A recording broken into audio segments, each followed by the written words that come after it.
While saying this step to see how long it takes for people to notice, let's start where Brian starts. Step 1. Brian's first big mistake as the NHI killer was killing Raul Martinez. He was a nurse that worked at Harbor Light Mental Hospital while Brian was a patient there.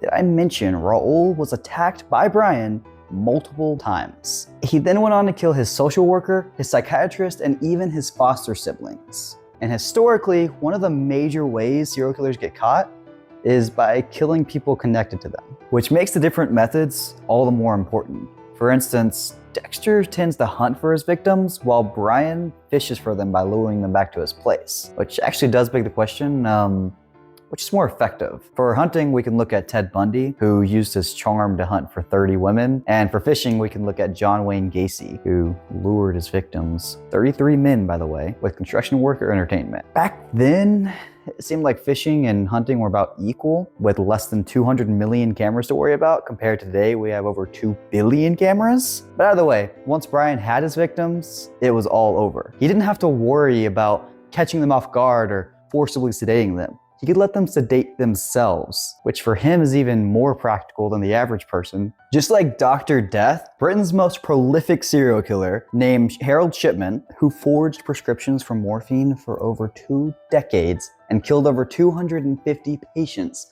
until he got caught forging the will of one of his patients. Can you imagine the hubris of this man? I mean, that's actually wild. To be fair, Brian also showed hubris, but as far as we know, he didn't ever forge a will of one of his patients. I did, however, think that he forged being a doctor. I thought the identity he stole was of a doctor, but it turns out that Rudy Cooper, the identity he stole, was actually a plumber, not a doctor, which means that somewhere between 98 and 2006, he actually became a real doctor. I just thought that was kind of interesting. Now, even if he wasn't a real doctor, I still think it's reasonable to assume he could have easily had plenty of money for the walk-in freezer kill room, which would have cost around $20,000 to $50,000, considering he had over 20 years to plot and prepare for this big plan. However, as I mentioned earlier, having a walk-in freezer right next to your fridge while dating a detective who's literally looking for a person who freezes bodies is totally realistic. I actually buy it because Clark Kent. But to be clear, he lives in a 1-floor open apartment where you can actually see everything from the front door.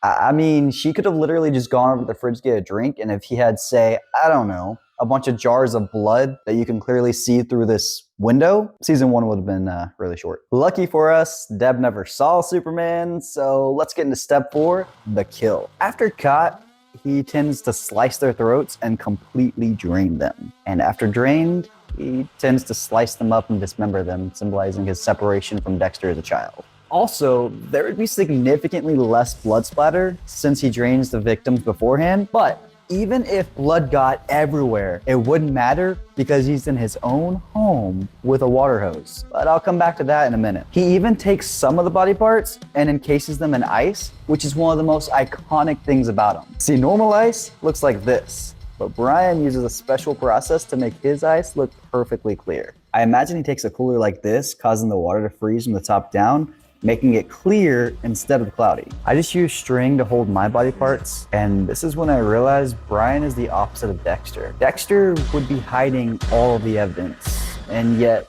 here Brian is preserving it in ice. But not only that, Dexter's kills are ritualistic, while Brian's are practical and efficient. Dexter sets up a kill room unique to each situation, while Brian uses the exact same freezer in the exact same location every time. Dexter keeps trophies, while Brian does not, and in a way that kind of makes Brian a better serial killer. For the most part, other than not choosing victims connected to him and hiding his freezer better, Brian might have actually gotten away with it so far. Except for this water hose. This suggests that Brian at least rinsed some of the mess down the drain. And to see how realistic this was, I looked at real life examples again. Jeffrey Dahmer disposed of evidence in this way and got away with it for years.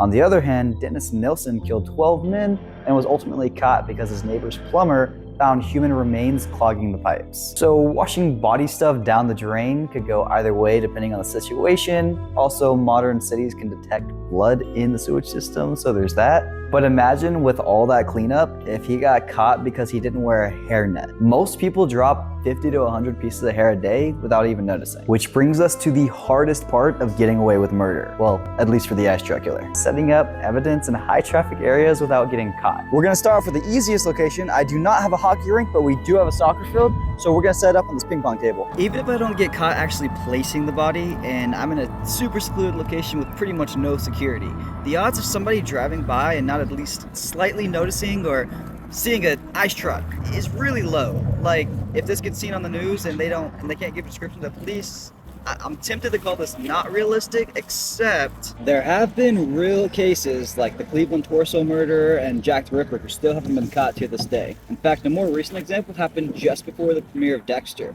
The FBI suspected a ring of truckers having torture chambers in the back of their trucks. They'd pick up people like hitchhikers or whomever on the streets, do whatever with them, and just kind of leave them on the side of the road.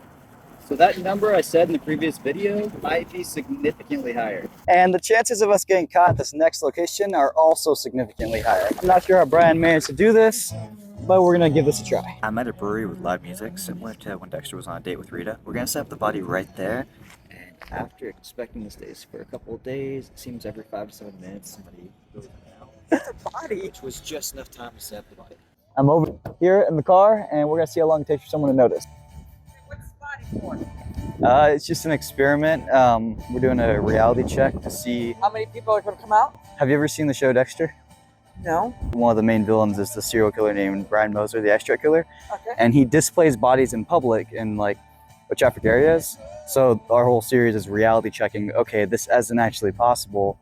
Like setting up the body in public like this, how long would it actually take people to really notice as opposed to How fast did we notice? pretty much as soon as we set it up. Like that was... One of the ladies asleep in the car. Sorry, I spoiled that. No, that was Right here. perfect. But what's not perfect is Dexter just letting Brian drive off after throwing a head at him. I went to interview a couple police officers. They did not want to be on camera, but they did answer my questions and said they would actually keep pursuing the suspect and call a patrol car to stay behind with the evidence. So I was going to call this scene unrealistic, except it actually works for Dexter because he wants to maintain his disguise as a lab geek. And he kind of wants the eye strut killer to keep going so that he can catch him. Final verdict. As the NHI killer, Brian would have definitely been caught before he even became the eye strut killer. In fact, he was by Harry. But as the eye strut killer, the only thing standing in his way was his obsession with Dexter. In Brian's case, choice is the limit. Also, there's no way Dexter wouldn't have noticed someone stalking him for 20 years. Cut! Did you know you're more likely to be killed by someone you love than a stranger? Good luck.